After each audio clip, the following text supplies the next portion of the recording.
김건희 여사가 이 명리학자에게 연락을 한 건 작년 12월쯤이라고 했습니다.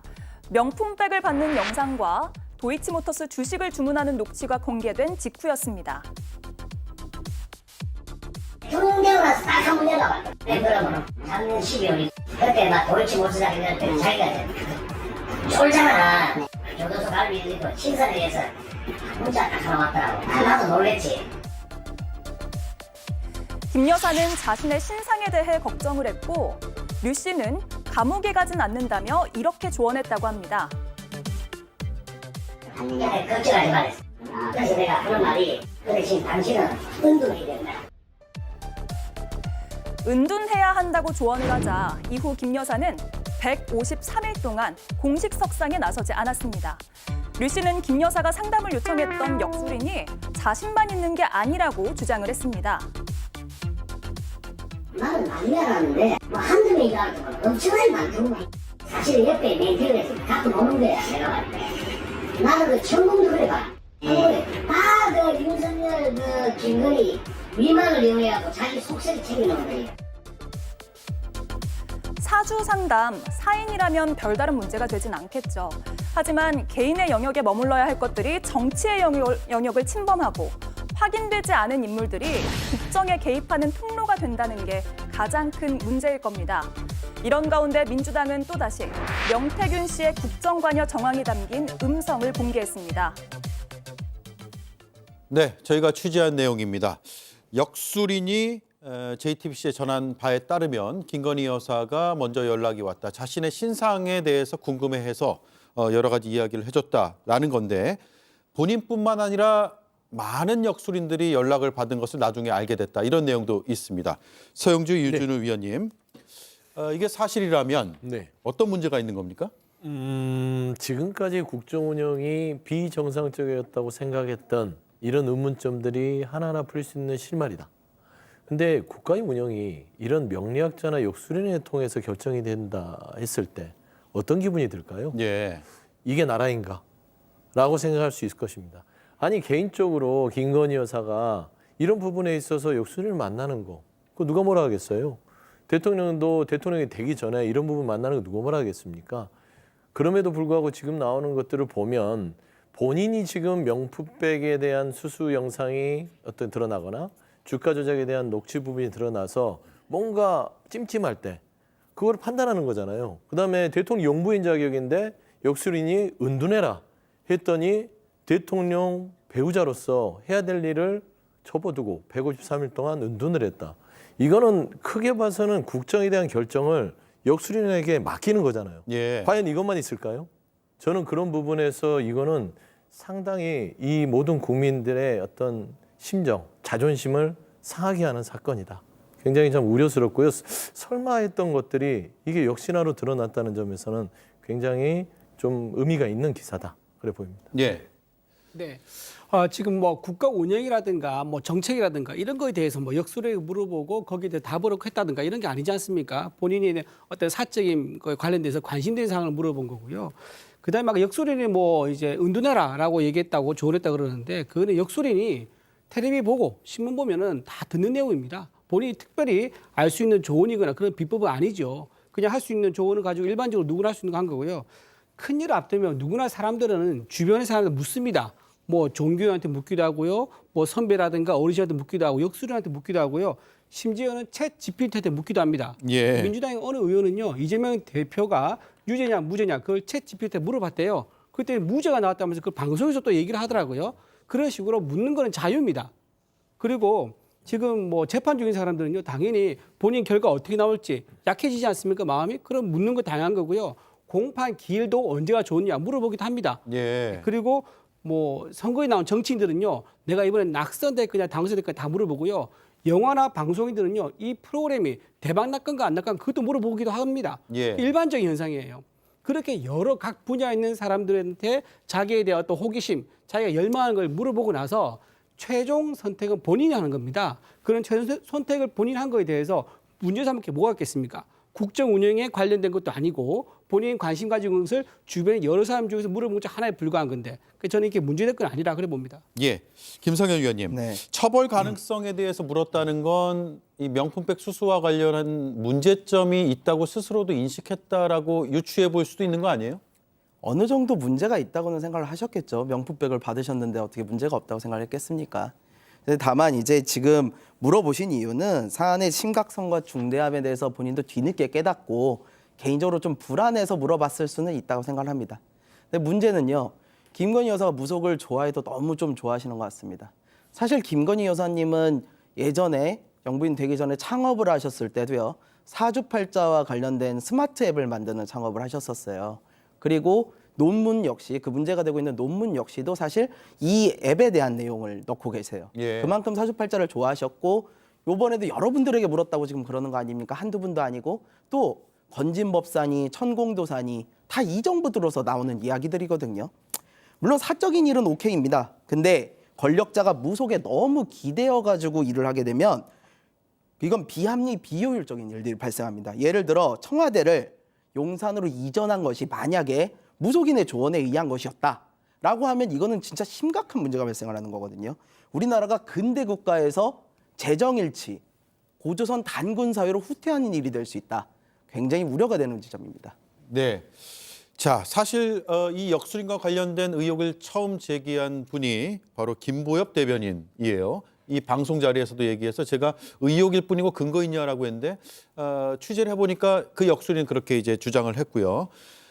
지금 당 차원에서는 최소 중앙지검장 시절 이후에는 줄곧 역술인에게 좀 기대해서 조언을 받고 김 여사가 그 조언을 받는 것을 바탕으로 윤 대통령이 진로를 선택해왔다. 이런 주장을 하고 있단 말이에요. 그렇습니다. 그 역시도 근거가 있습니까? 예, 근거가 다 있고요. 그 내용은 조국혁신당 제보센터로 들어온 내용 중에 하나였습니다. 예. 그런데 내용이 꽤 구체적이어서 이 자리에서도 소개를 했고 또 몇몇 언론과 공유를 하면서 취재를 해보면 성과가 있을 거다. 제가 얘기를 했더니 결국 이렇게 한겨레 21도 JTBC도 꼭지를 딴 거죠. 우리들 하는 얘기로 하면. 저희는 무속 정치다라고 봅니다. 김건희 씨가 사적인 일만 그냥 얘기한 게 아니라 김건희 씨는 앞 못 보는 장님 어깨 위에 올라탄 주술사 역할을 했다. 즉 윤석열 대통령한테 영향을 끼치는 혹은 그거보다 더 의사결정권자라는 정황이 여러 군데에서 드러납니다. 예를 들어서 아까 사적인 걸 물어봤는데 뭐가 문제냐라고 말씀하셨지만 이 류모 씨한테 물어본 내용 중에는 이준석 당시 대표하고 갈등이 있는데 예. 이 문제는 어떻게 해야 됩니까?라고 당무에 대한 걸 물어보기도 합니다. 청와대 이전도 그런 관련이 있을 수 있고요. 그래서 이렇게 물어보다 보면 중독이 되는 거죠. 그래서 역술과 무속에 근거를 해서 국정 운영을 하는 거 아니냐. 이준석 대표도 공천 관련해서 뭔가 문제가 있을 때 포항시장 김정재 당시 경북도당 위원장이었나요? 김건희 씨를 팔고 다니면서 이렇게 공천에 개입하려고 하는데 사실이냐고 누구한테 묻냐면 김건희 씨한테 가잖아요. 예. 사실 정상적인 체계라면 이준석 대표가 당시 후보였던 윤석열 후보에게 이런 얘기를 하고 아내분이 공천에 입김을 행사한다는 얘기가 당 조직에서 들립니다. 사실인지 확인해 주십시오. 사실이라면 조치를 바랍니다. 이렇게 해야지 정상적인 의사결정 구조죠. 그런데 이준석 대표는 그런 걸 다 건너뛰고 김건희 씨를 찾아갑니다. 저 서초동인데 가도 되나요? 이런 이유는 의사결정권자가 누구인지를 이준석 대표는 아는 거죠. 예. 그런 일이 다시는 벌어져서는 안 되고요. 제가 깜빡 가나요? 이 물음이 저희한테 제보가 왔을 때는 최근에 이런 걸 문자로 물었다라고 했는데 류모 씨는 최근이 아니라 작년 연말이라고 답을 했어요. 저는 최근일 수도 있다고 봅니다. 다른 역술인에게는 최근에 또 물어봤을 수 있다고 보는데 몹시 불안하고 초조할 텐데 지은 죄가 많으면 그렇습니다. 다 털어놓고 내려놓으면 마음이 평안해집니다. 네, 자 한겨레 20일 보도 내용을 보면 국민의힘 내부에서도 물론 익명으로 처리했습니다. 국민의힘 출신 의원이라고요. 역술 의존을 알고 있었다는 내용이 나오고 실제 대선 때부터 당내에서도 이런 우려가 제기됐다라는 취지에 그런데 당선된 뒤에도 그러리라고는 생각을 못했다. 굉장히 큰 리스크다라고 저렇게 전언이 담겨 있습니다. 당내에서 저런 정서들이 있나요? 아니 저는 이번에 이 얘기를 들으면서 처음 들었거든요. 예. 처음 들었는데 아마도 이제 이거 취재라는 기자가 아무래도 이제 여러 의원들한테 연락을 한 것 같아요. 우리 국민의힘 의원 쪽에 연락을 해가지고 좀 기사에 호응을 해주는 인터뷰를 받아서 기사에 반영된 게 아닌가 싶고 이거는 사실 확인을 해준 것보다는 본인이 쓴 기사가 야마가 있는 거니까 그러니까 취재의 어떤 그 헤드라인이 있는 거니까 예. 거기에 맞춰서 호응해주는 인터뷰를 해준 걸 저는 보인다 이렇게 기사 좀 방향에 맞는 그렇죠. 코멘트를 해준 것으로 보인다. 예, 그렇게 보이고요. 그 또 하나 말씀드리면 제가 어느 의원인지 모르겠지만 이 말씀한 의원이 저렇게 지금 좀 확인되지 않은 거를 저렇게 말한 걸로 봐서는 상당히 대통령실과 아마 갈등 관계에 있는 그룹 쪽에 있는 한 의원이 얘기를 한 게 아닌가 그런 생각이 됩니다. 네. 자, 오늘 민주당이 추가로 공개한 녹취 파일 속에서 명태균 씨도 이 역술인 명리학자 류 씨와 비슷한 주장을 하는데요. 주로 김 여사가 먼저 연락을 해왔다, 어떻게 해야 되느냐고 물었다, 자문해줬다 이런 내용입니다. 일단 녹취를 들어보겠습니다. 내가 이게 텔레그램 이게 야 서로 주고받고 저렇게 별로 없어요. 그럼 자기가 다 보내잖아. 근데 어떻게 해야 돼요? 어떻게 해야 돼요? 어떻게 해야 해결되나요? 그러가 내하고 야 뭐 잘 지내지 내한테 하나사 씨발 대통령 되기 어른데 정권교체 장난 아니네. 수고하고 말 많고 나가사 우리 말라고 장모한테 전화하지 마. 전에 그치 장모님 전화번호 모르는데 그 다음날 미안하다고 전화 옆에서 뭐라 하면 막 하고 다음날 미안하다고. 자, 서 의원님. 네. 어떻게 해야 돼? 어떻게 해야 돼? 어떻게 해야 해결이 되나요? 이런 것들을 자꾸 물어봤다라는 거고 이제 당무 아니면 국가 정책과 관련된 게 있을 가능성도 있고. 그렇죠. 그래서 이 녹취는 앞서 이제 류모 씨 이 명리학자하고는 또 결이 좀 더 다른 좀 진전된 내용인 것 같아요. 그렇죠. 뭐 이제 명태균 씨가 정치 브로커로 지금 국민들에게 알려져 있으나 본인이 또 말하는 내용을 보면 용산 이전과 관련해서도 뭐 이렇게 산세를 보고 예. 이런 부분에서 우려를 표했다. 그다음 꿈 얘기도 하지 않습니까? 꿈에서 이런 안 좋은 비행기에서 어떤 이런 불미스러운 일이 있기 때문에 앙코르와트 부분에 대한 어떤 일정도 좀 변경하는 게 좋겠다. 그게 받아들여지지 않았냐. 그러니까 여러 가지의 파편들을 모아놓고 보면 김건희 여사 자체가 과학적 근거를 통해서 판단하는 게 아니라 결정적 근거를 할 때는 결정을 할 때는 뭔가 이런 뭐 주술이라고 해야 되나요? 이 명령을 주술이라기는 그렇으나 좀 어떤 그 과학적이지 않은 부분을 통해서 결정을 했다는 것이 좀 우리가 의심을 할 수 있는 것이에요. 예. 근데 참 이 국민들이 이런 내용을 계속 들여다보면서 없는 얘기가 아니잖아요. 지금 그 뉴모 명리학자도 이거를 없는 얘기를 하겠습니까? 꽤 당시에 그 김건희 여사가 얘기를 했을 때는 윤석열 대통령이 윤석열 경찰총장이 대통령이 될 분이다라고 애언을 했고 그런 부분을 맞췄기 때문에 먼저 만나자고 김건희 여사가 얘기한 거 아니에요. 예. 보통 점이나 이런 데 빠지는 거는 뭔가를 하나 맞췄을 때예요. 예언을 하셨네? 이분은 뭔가 영험한 것 같아. 내가 믿고 의지해 볼까? 근데 그게 단순하게 개인적인 어떤 조언이 아니라 국정에 있어서 판단 근거가 된다는 것은 대한민국의 국격이 얼마나 이 추락했는지를 보여주는 거 아니겠어요? 어떻게 무속으로 국정을 운영합니까? 그건 말이 안 되잖아요. 저는 이런 부분에 있어서는 뭐 자격 여부를 떠나서 김건희 여사가 지금 파편적인 내용에서는 뭐 문제가 없다라고 지금 주장할 수는 있으나 더 깊숙이 들어갔을 때 우리가 예를 들어서 거의 뭐 부채도사 아닙니까? 이렇게 하는 게 좋겠다, 저렇게 하는 게 좋겠다, 이렇게 해라 그러면 이렇게 가겠습니다. 이거를 알게 됐을 때 예. 이거는 법률적 부분을 떠나서 정치적으로는 자격 상실이에요. 그래서 저는 이 부분이 눌러놨던 거 그리고 제가 알기로는 어떤 인사를 이 면접을 볼 때도 그런 어떤 이 명리학자나 관상을 보는 사람들을 동석시키고 봤다는 그런 얘기들도 있단 말입니다.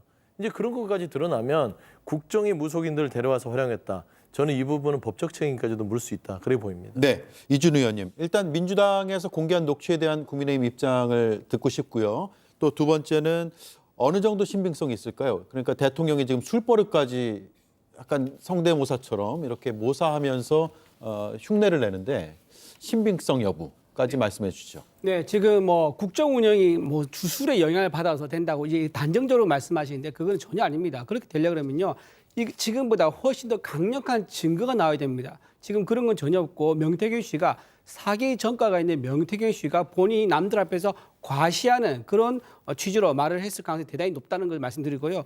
또 빠져있다. 이것도 사실 주술에 빠져있다는 걸 어떻게 확신할 수 있죠?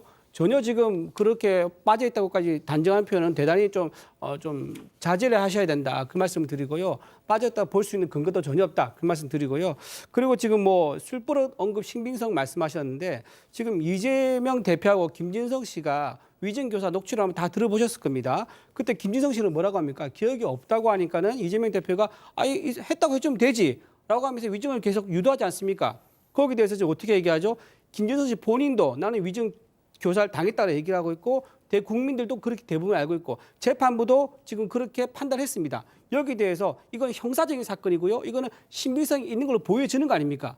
근데 지금 이거는 뭡니까? 형사적인 사건도 아닙니다. 이런 형사적인 사건도 아닌 녹취록에서 이재명 윤 대통령의 술버릇 언급에 대한 신빙성을 따지는 게 과연 무슨 의미가 있겠느냐. 저는 그 말씀드립니다. 큰 의미가 없다. 잠깐만요. 네네. 제가 여기에서는 이제 반박을 좀 해야 될 부분이 있어요. 제가 김건희 여사가 주술에 빠져 있다고 단정한 게 아니라 파편적인 사건들을 하나하나 보면 김건희 여사가 예전에 그 이영수 그 기자인가요? 그분이랑 통화할 때도 따지고 그 당시 도인들을 내가 잘한다. 그러니까 쭉 파편들을 모집하면 김건희 여사가 주술에 빠졌다고 상당히 볼만한 추론이 가능하다라고 얘기한 것이죠. 저는 그런 상식선의 얘기를 한 것이에요. 그러니까 국민들이 보면 지금 김건희 여사의 갖가지 나오는 어떤 무속인들과의 관계, 명태균 씨의 조언, 그리고 실행되는 많은 사건들이 이거 주술에 빠진 게 아니야? 라고 생각할 만하다라고 얘기를 한 것입니다. 예. 네, 저도 반박 좀 해도 될까요? 네, 하시죠. 이재명 대표가 형수랑 녹취록 아마 다 들어보셨을 겁니다. 거기에 욕설 나오지 않습니까? 지금 이재명 그러면 대표 이재명 대표가 욕설 입에 달고 있다 그렇게 얘기할 수 있습니까? 아니 그러니까 이재명 대표가 왜 얘기가 나와요? 지금 김건희 아니, 여사의 주술 같은 얘기라고 얘기잖아요. 있잖아요. 같은 녹취에 대해서 얘기해서 얘기하는 아니 그러니까 겁니다. 이재명 대표가 주술 얘기를 한 네. 적이 있어요? 아니 지금 주세로 빠졌다면서요. 자, 그러면 묻지 이재명 마시고 대표가 그냥 마무리해 주시죠. 욕설에 입에 달고 있는 건가요? 아니 그러니까 무슨 그렇게 볼 수는 얘기를 없는 하시는지 제가 이해가 안 되는데 이재명 대표가 주술 얘기를 한 게 아니라 지금 우리가 얘기하는 것은 김건희 여사가 영부인으로서 대통령 배우자로서 주술인들과 많은 얘기 속에서 갖가지 파편들은 결국엔 김건희 여사가 주술에 많이 의지하는 의심을 상당히 들게 한다라는 것이지 저희가 이제 주술에 빠졌습니다라고 얘기한 적 없다고 얘기를 하는 거예요. 근거에서 말씀하시길래 저도 이재명 대표의 녹취의 근거에서 말씀을 드리는 겁니다. 이재명 대표 녹취에는 그 예, 주술 제가 얘기 정리할게요. 없다니까요. 네. 제가 정리할게요. 여러 녹취들이나 그동안의 정황들을 쭉 살펴보면 주술에 많이 의존하는 것처럼 비춰진다라고 추정해 볼 수 있다는 게 서영주 의원의 견해고 또 이준우 위원의 반박은 다른 녹취에서도 그러면 하나가 나왔으면은 그 녹취를 바탕으로 또 전체를 판단할 수 있느냐라고 되물은 것이죠. 그렇죠. 예. 네, 네. 아니 근데 하나가 아니잖아요. 제 얘기 왜 제 얘기를 이상하게 얘기를 하니까 저는 알겠습니다. 많은 것들을 종합해서 하나를 얘기하는데 지금 이준우 의원은 하나를 가지고 일반화를 했다고 저 얘기를 곡해하니까 이재명 대표가 답답합니다. 주변에 하는 행동이나 태도 보면요, 그렇게 욕설했을 가능성이 추정할 수 있는 증거도 많이 있습니다. 예. 자, 이준우 대표가 아니지. 헷갈렸습니다. 네. 이재명 대표와 관련된 소식은 또 후반부에 준비가 돼 있으니까 그때 논의를 하도록 하고요. 자, 녹취가 공개된 것 조금만 더 살펴보겠습니다. 명태균 씨가 본인 말을 듣고 윤석열 대통령 부부가 비서실장 인선을 결정했다는 취지의 내용도 등장을 합니다. 그러면 이건 사적인 대화라고 보기는 어려울 것 같은데 일단 들어보겠습니다. 사모님, 윤한홍이는 훌륭한 사람입니다. 그렇게 훌륭하신 분을 어떻게 그 선거판에 비서실장을 씁니까? 바로 신랑 전화해갖고 내가 윤한홍 의원한테 안 된다 했으니까 당신 그래 알아. 나는 옆에 그 누가 왔었냐면 조혜지하고 사모하고 내가 소개시켜. 박한수 의원도 내가 자기가 윤석열 한 만나는 꿈이라 해가지고 자기 집 윤석열 집에 데리고 와갖고 같이 고기 술 먹고 같이 놀다 왔는데. 자, 김성열 위원 의견을 들어야겠네요. 지금 비서실장 인선에 관여한 것처럼 보이는 녹취 내용이 있고 또 조혜진, 박완수 같은 경남권의 정치인, 유력 정치인들을 대통령 부부에게 소개시켜줬다라는 취지의 이야기도 있습니다. 이게 사실이라면 이건 어떤 문제가 있을까요? 뭐 누군가를 소개시키는 것까지야 뭐 큰 문제가 있으려니 생각합니다. 다만 비서실장 인선에 만약에 개입을 했다면 이거는 당사자들이 일단 들으면 얼마나 속상할까라는 생각이 좀 듭니다. 인사가 만사라고 했습니다. 대통령에게 있어서 가장 중요한 것은요. 중요한 자리에 좋은 사람을 어떻게 쓰느냐. 이것이 핵심입니다. 그래서 우리가 중요한 요직에 대해서는 국회 청문회 절차도 거치고 그다음 비적격자를 걸러내고 이것이 근대 민주주의와 관료제의 인사 시스템이거든요. 그런데 일부 비선 인사 혹은 뭐 무자격자 혹은 무속인까지 이런 분들이 만약에 인사에 개입을 해서 하게 된다.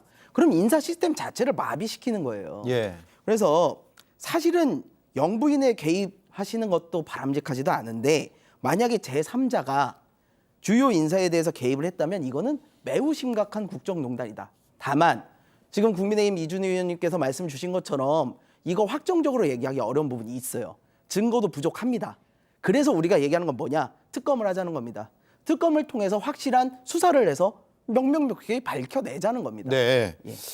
자, 그런 가운데 수사는 잘 진행이 되고 있을까요? 이 부분이 궁금한데 검찰은 일단 명 씨가 2022년 지방선거 예비 후보자들에게 윤석열 후보 당선이 되면 공천을 받을 수 있다라는 취지의 약속을 했다는 진술을 확보했다고 언론에서 보도하고 있습니다. 그래서 공천 개입 의혹으로 검찰의 수사가 지금 이제 확대되는 국면에 들어섰다라는 전망성 기사까지 나오고 있는데 두 분은 그렇게 보세요? 서영주 의원님, 이준우 의원님? 뭐 전형적인 정치 브로커들의 행태죠. 그러니까 지방선거에 나오는 어떤 후보자들의 절박함을 공천이라는 게 절박한 거죠, 후보한테는. 공천을 안 받으면 출마를 못 하니까요. 예. 그런 거를 악용을 해서 아마 당선되면 공천을 주겠다고 했는데 저는 이거는 좀 구분해서 봐야 될 거라고 봅니다. 명태균 씨가 김영선 전 의원을 모체로 해서 나머지 지방선거에 나오는 사람들은 그냥 그 부분들은 그냥 뭐라고 해야 되죠? 격가지로 본인의 어떤 수익이나 아니면 본인의 어떤 그 정치적 이득이나 정치적 경제적 이득을 받기 위해서 했던 행위 같고요. 예. 저는 김영선 전 의원을 일단은 국회의원으로 만들어 놓고 나서 여유가 되면 이들도 또한 윤석열 대통령에게 소개를 하거나 영향력을 미쳐서 아마 공천을 주게끔 하려고 했으나 이거는 실패한 정치 브로커의 행위지 않을까라는 좀 조심스러운 추측은 하지만 그 행위는 분명히 있었기 때문에 이 또한 처벌 대상이 된다. 네. 그렇게 봅니다. 저는 그 명태균 씨 전과를 좀 살펴볼 필요가 있다고 생각합니다. 명태균 씨가 2019년이죠. 창원시장에게 로비를 내가 해줄 테니까는 육급 공무원에게 접근해서 내가 5급 승진시켜줄게 하면서 현금 3천만 원과 골프채를 받습니다. 하지만 창원시장한테 로비를 안 했습니다. 그것 때문에 결국 사기 혐의로 징역 10개월의 집행유예를 받았었거든요. 예. 지금 이 판과 굉장히 유사합니다. 다른 게 뭐냐면 그 당시 창원시장이었고 이거는 대통령이라는 것만 다릅니다. 그래서 아마 이번 건도 지난번에 사기 전과처럼 공천 관련된 사기로 그칠 가능성이 높다 그래 봅니다. 네. 자, 오늘 9번째 검찰 소환 조사를 받은 강혜경 씨는 여러 질문을 받고 검찰청사에 들어갔습니다. 명태균 씨의 공천거래 발언을 들었냐, 본 적 있냐 이런 질문에 이런 답을 했습니다.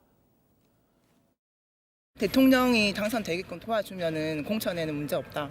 한참 그 선거 기간에 예비후보 선거 기간 때부터 말씀을 하셨습니다. 이제 그 당사자들한테도 직접 얘기를 했고 주변 사람들도 알고 있어요. 직접적으로 말을 한 걸로 알고 있습니다. 자, 김보엽 의원님, 예. 대통령 당선되면 공천 주겠다라는 취지의 이야기를 하고 다녔다라는 건데 윤 대통령이 알았는지 여부까지 수사가 될까요? 윤 대통령을 수사를 하면 되죠. 예. 근데 윤 대통령을 수사를 하지 않을 거고 김건희 씨가 알았는지도 매우 중요한 포인트가 될 겁니다. 오히려 윤 대통령보다 배우자인 김건희 씨가 더 큰 영향력을 행사했을 수 있으니까요. 그 이준호 위원은 계속 명태균 씨의 사기 전과 사기꾼이다 이런 표현을 계속 쓰시는데 이런 사기꾼을 완전히 의지한 저는 제 남편은 바보고요. 저는 명 선생님을 완전히 의지합니다라는 취지의 문자를 보낸 김건희 씨는 뭐가 됩니까? 예.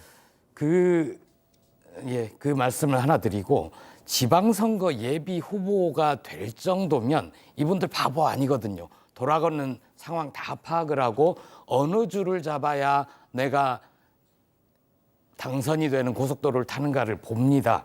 그래서 아무나 와서 내가 대통령 잘 아는데 얘기 잘 해줄게요. 이런 사람한테 돈 주고 그렇지 않거든요. 실제로 명태균 씨가 윤석열, 김건희 부부와의 친밀도만 과시한 게 아니라 친분도 이용했겠죠. 그런데 창원지검 얘기하는 것처럼 단순히 친분만 과시한 게 아니라 문자도 보여주고 녹취록도 들려주고 하면서 김건희 씨가 나한테 이렇게 의지를 하는데 내가 당신 지방선거 공천 챙겨주는 것 정도는 일도 아니다라고 얘기를 하고 돈까지 받은 거죠. 네. 자, 그 돈이 그러면 어디에 쓰였느냐? 김성일 위원님. 네. 예비 후보자들한테 돈을 억 단위로 받았단 말이에요. 네. 물론 일부 돌려주긴 했지만 네. 여론조사에 썼다라고 하면 이 부분도 상당히 법적인 문제가 될 수 있는 거 아니에요? 글쎄 이제 이 분들이 돈을 주신 분들이 그곳에 쓰일지 알고 줬느냐라는 부분이 좀 관건이 될 것 같긴 합니다. 근데 일단 명 씨는 권력자들에게 이렇게 친분을 쌓을 때 무료 여론조사를 좀 활용한 것으로 보입니다. 왜냐하면 이제 처음 다가가서 도와주겠다고 그러고 돈 얘기부터 하면 사기꾼으로 보기 십상이거든요. 그래서 이런 걸 좀 활용한 무료 여론조사를 좀 활용한 것으로 보이고, 하지만 자기도 어디선가 돈을 조달해야 될 것 아닙니까? 예. 그러다 보니까 이제 본인 입장에서는 지방 후보들이 가장 손쉬운 대상이었겠죠.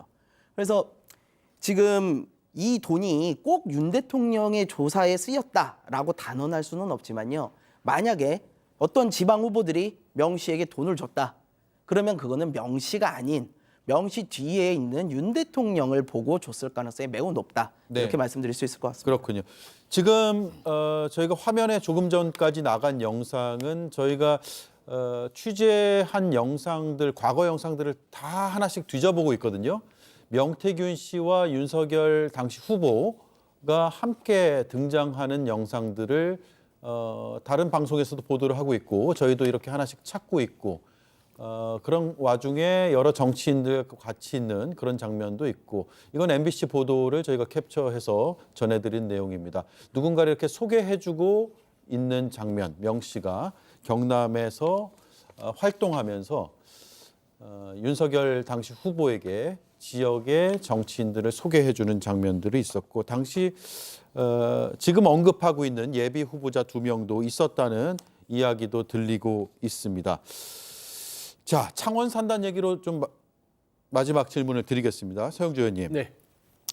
창원 산단 발포 전에 명태균 씨의 지인 가족이 미리 땅을 샀다. 그런 정황이 나타났다. 네, 이런 그렇습니다. 보도가 나오고 있습니다. 이거 상당히 문제가 될 소지가 있어 보입니까? 매우 크지요. 왜냐하면 창원산단이라는 거는 국가 정책 중에도 상당히 이 비밀리에 추진하는 대규모 사업입니다. 예. 그렇기 때문에 이 부분이 새어나간다는 것은 있을 수도 없는 일이고요.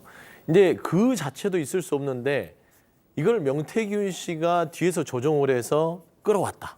그리고 공무원들을 이걸 산단이 지정되기 전에 공무원들을 만나고 그 뒤에는 김건희 여사에게 보고서를 올리고 네. 모든 것을 기획해서 결국에는 본인의 친인척에게 땅을 사게 해서 경제적 이득을 주려고 했다라는 부분은요. 이거는 국정농단 중에도 가장 상위에 있는 것입니다. 왜냐하면 이 자체는 산단이라는 국가 정책을 뒤흔들어서 본인과 본인의 지인들에게 어떤 경제적 이득을 통해서 본인이 돈을 받을 수도 있었다는 거 아니겠습니까? 저는 그런 부분에 있어서는 이 부분은 굉장히 이 검찰에서 정확하고 매우 섬세하게 들어가야 되고요. 이 부분은 김건희 여사에 대한 관련성을 명백히 밝혀야 됩니다. 왜냐하면 예. 보고서를 썼다고 했으니까요. 그다음에 더 나아가서 윤석열 대통령의 최근에 그 담화 내용을 보면 문제가 되는 게 있어요. 산단의 어떤 이 정보들이 원래 다 오픈하는 거 아닙니까? 뭐 이거를 비밀로 할 게 있어요. 이런 발언을 하신단 말이에요. 그런 인식을 갖고 있었다면 네. 이런 산단 부분에 있어서 얼마나 이 비공개로 조심스럽게 해야 되는 부분들에 대해서 인식을 대통령 후보가 못했을 수도 있다. 네. 그렇기 때문에 저는 이 창원 산단의 부분들은 이거는 공천 개입과는 아주 차원이 다른 국정 개입의 새로운 수법의 어떤 범죄 행위이기 때문에 창원지검이나 아니면 검찰에서 이 부분에서 어떻게 수사를 하는지 예. 조금 더 촉구하고 지켜봐야 될 부분 같다. 예, 수사 촉구도 필요할 것 같다. 이 말씀이네요. 이준 의원님, 지난주에 명태균 씨가 구체적으로 입지를 제안했다. 그걸 창원시가 수용했다라는 창원시 고위공무원의 증언이 보도가 되기도 했거든요. 수사로 드러날 부분이 있을 것 같은데 어떻게 전망하십니까? 이 창원 산단 문제는 창원뿐만 아니라 산단 전체에 관련해서 중앙선대위에서 그때 윤석열 캠프였죠. 거기에서 공약으로 계획을 수립한 사안입니다. 예. 거기에 아마 제가 보기에는요. 언론에 공개되고 하니까는 명태균 씨가 거기에 올라타서 자기 지역 동네니까 창원이니까는 거기 관련된 지역에 있는 여러 유지들, 돈 있는 사람들 끌어모아서 본인이 뭐 관여해서 어느 정보를 알려주면서 또 이제 일정 부분의 수수료 챙기려고 했을 가능성이 높고 그렇다 예. 그러면 어떤 지위와 자격으로 그 말을 하느냐. 왜냐하면 창원시 공무원이 가서 만났다고 그러지 않습니까? 그거는 김영선 의원실에 있었던 어떤 선거 캠프에 있는 유력한 이제 사람으로서 영향력을 미치는 사람의 자격으로 만났을 겁니다. 그러면 그 지역 국회의원인 김영선과 명태균 그리고 공약을 보고 올라탄 명태균 이 사이에서 봐야 되는 건지 이거를 무작정 확대시켜 가지고 김건희 여사가 거기에 뭐 관여돼 있다는 등 또는 윤석열 대통령이 명태균과의 뭐 모의에서 창원 산단을 개발하는 등 이런 식의 억지로 이제 사건을 확대시키고 과장시킨 것은 굉장히 좀 지나치다 그런 예, 생각입니다. 지역 정치인과의 연계성을 봐야 된다 이 말씀이네요. 혹시 더 보탤 말씀 있으시면 하시고 아니면 넘어가겠습니다. 네, 일부 언론을 보면 시장까지 만났다는 얘기가 나오지 않습니까? 시장을 만나는데 김영선 의원의 정책보좌관, 총괄본부장 뭐 이런 자격으로 과연 시장이 만나줬을까요? 이 사람을 통하면 창원의 이권을 가져올 수 있다. 산단 유치에 대단히 큰 도움이 된다. 뒤에는 아주 큰 권력자가 있는 것 같다. 이런 판단을 했기 때문에 공무원들이나 시장이 명태균을 보러 왔을 겁니다. 예, 반대되는 의견. 잠깐 말씀드리면 네. 제가 국회에서 보좌관 했기 때문에 좀 보충성을 드리면은 보좌관들이라든가 어떤 이제 의원실에 있는 정책 총괄하는 사람 있지 않습니까? 그런 사람들 시장 만나는 그렇게 어렵지가 않습니다. 왜냐하면 그 지역에 있는 사업에 대해서는요. 부시장과 시장에 직접 만나서 얘기를 할 수 있습니다. 그렇게 어렵지 예외적인 건 아니라는 말씀을 참고로 저도 말씀드립니다. 보좌관을 오래 해서 말씀드리면 네네. 예. 보좌관이 산단을 선정하는 데 있어서 위치 지정까지는 바꿀 수 없습니다. 절대. 근데 명태균 씨는 말하자면 그냥 이름만 총괄본부장이지 등록된 공무원도 아니었을 뿐더러 심지어는 국토부나 창원시 공무원들에게 이 지점을 꼭 해야 된다라고 해서 원래 있었던 지점을 바꿔서 농지까지 농림부까지 설득해서 이 지점을 선정하는 막강한 영향력을 했다면 이건 단순하게 김영선 국회의원의 옆에 있던 총괄본부장의 입장에서는 절대 추진할 수 없는 부분이다라는 것은 검찰 수사를 통해서 밝혀야 되는 거예요. 네, 어쨌든 수사가 되면 뭐가 맞는 얘기인지가 더 드러나겠죠. 두 분의 의견 또 세 분의 의견이 약간 엇갈린 부분이 있다는 점으로 마무리하겠습니다.